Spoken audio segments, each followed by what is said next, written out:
Welcome back to Michiana Main Lines. Today we're taking a look at part 2 of our first visit to Arnold Street in South Bend, Indiana. I'll be talking a little bit through this, then I'm going to put up both of these as one without my narration. For those that are getting sick of hearing me talk and want to just sit back and watch the trains, and that's cool. That way you can put on your own audio if you want, listen to some music, chill out, whatever turns you on. So that's what we'll be doing next. Again, this is Arnold Street, South Bend, Indiana. This crossing is closed now, but this was a popular place for rail fans to watch trains, as I talked about in the first part. Here we see a westbound Conrail.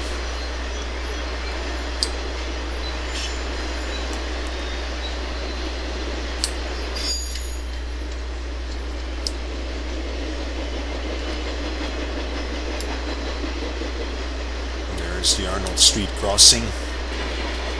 Kind of a nice Y here area. That's where everybody parked, kind of right in the middle of the Y.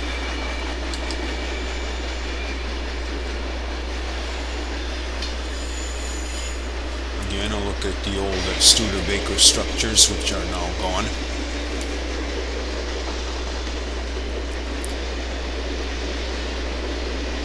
Right in this area here now is a huge communication tower and a bunch of communication related houses, as they call them.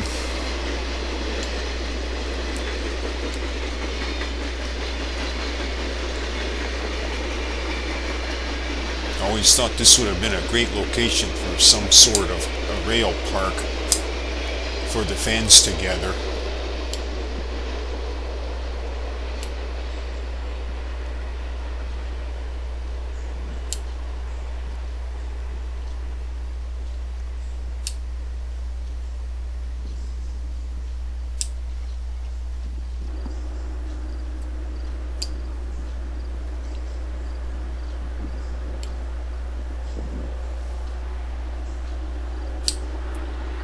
Eastbound Grand Trunk, crossing Ford and Walnut Streets,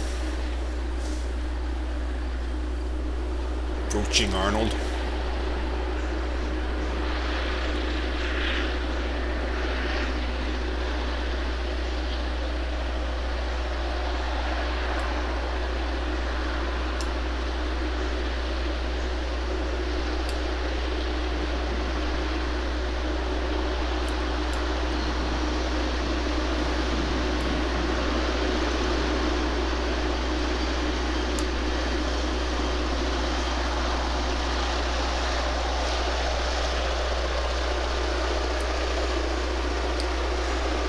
Solid Grand Trunk power. Something you do not see today for sure. Railfan with scanner.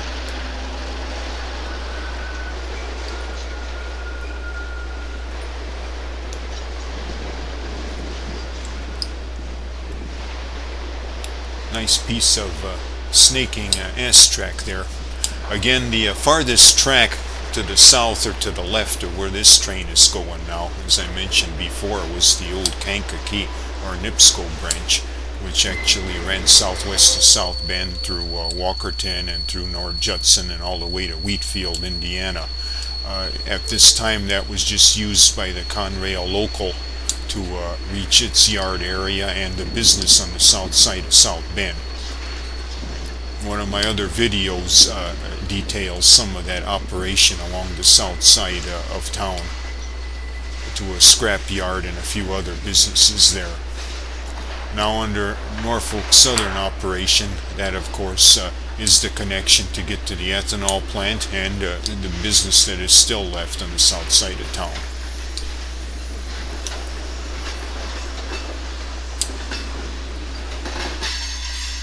That NIPSCO or Kankakee branch, as it was called, used to host the Santa Fe trains, which would run direct from Elkhart to reach Santa Fe trackage, I believe, out in Street or Illinois. And rather than maintain that line, they decided to just take the penalty heading west on the Chicago line. That track still exists from Wheatfield westward in order to reach a big NIPSCO generating power plant in Wheatfield. Now I understand that that plant is going to be closing here within a number of years, so what will happen to that line west of Wheatfield remains to be seen.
Old Oliver Plow buildings, White Farm equipment in the backdrop there, and again all the Studebaker. There to the south there you can see that old Kankakee line joining into the line that the Grand Trunk is on now.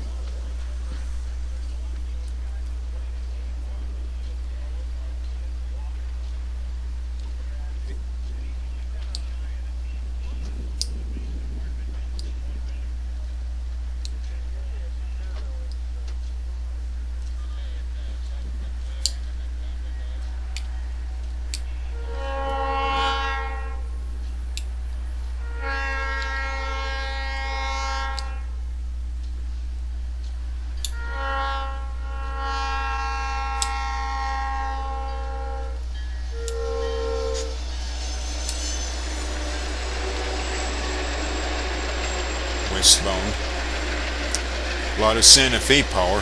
It could have possibly been the ELSF train to the Santa Fe, which if it was, that would have taken the NIPSCO or Kankakee branch in years past, had it still been in existence.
Still a lot of general merchandise freight cars in these trains, which is really nice to see.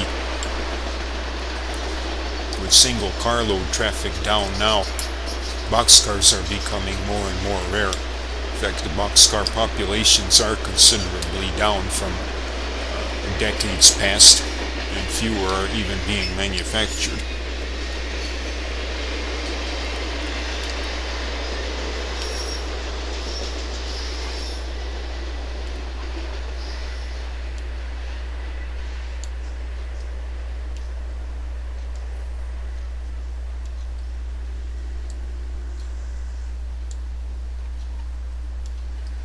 Another eastbound Grand Trunk.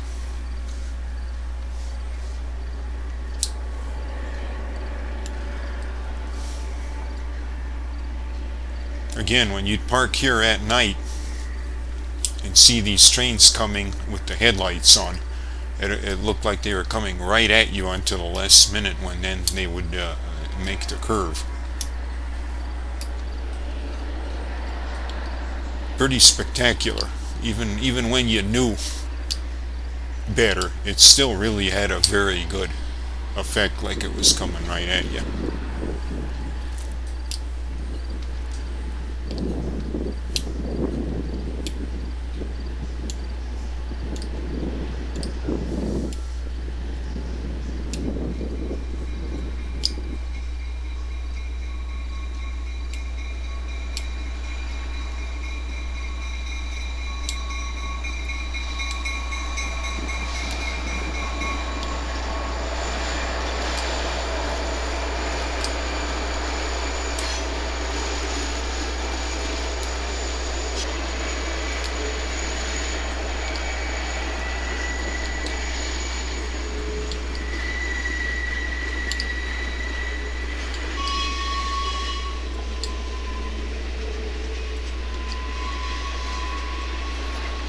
"50-foot boxcars are probably really on the endangered species list these days, as the few that are being manufactured are mostly at a minimum probably 60-foot now. As bigness takes over on all aspects of freight car manufacturing. All as much as you can in one car, that's the theme.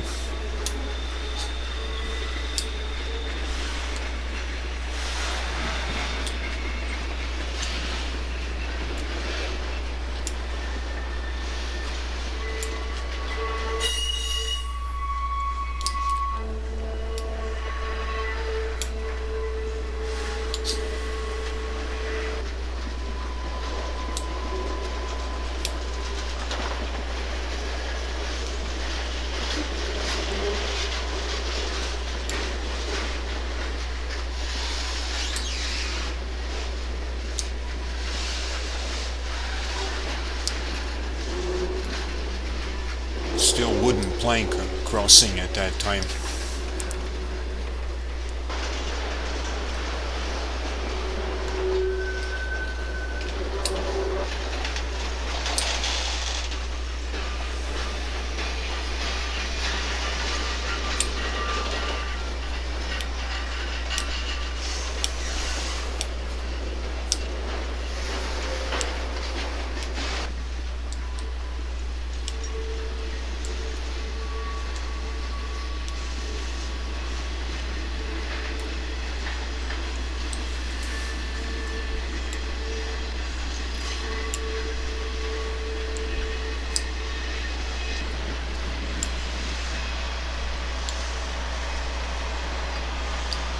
That's a nice long general merchandise freight.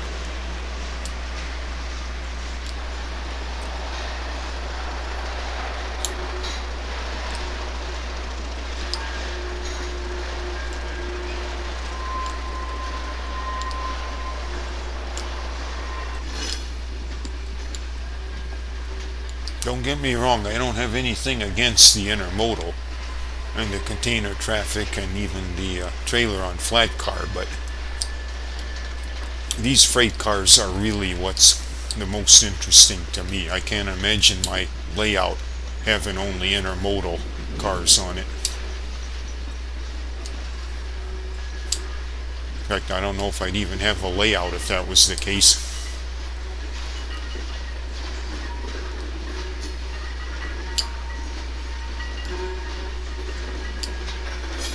Give me a good boxcar, tank car, or covered hopper any day.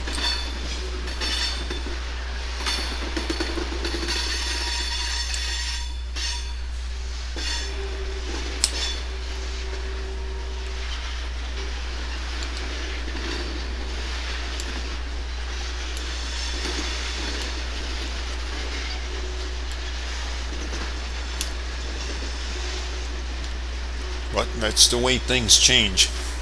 You know, years prior, before the trucks really took over, or decades prior I should say, there were just so many single spurs where the single carload was a much more profitable and widespread type of thing, but not nowadays anymore.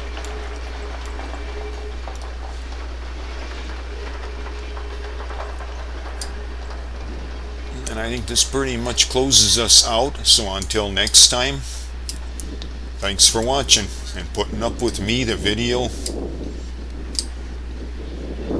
See you later.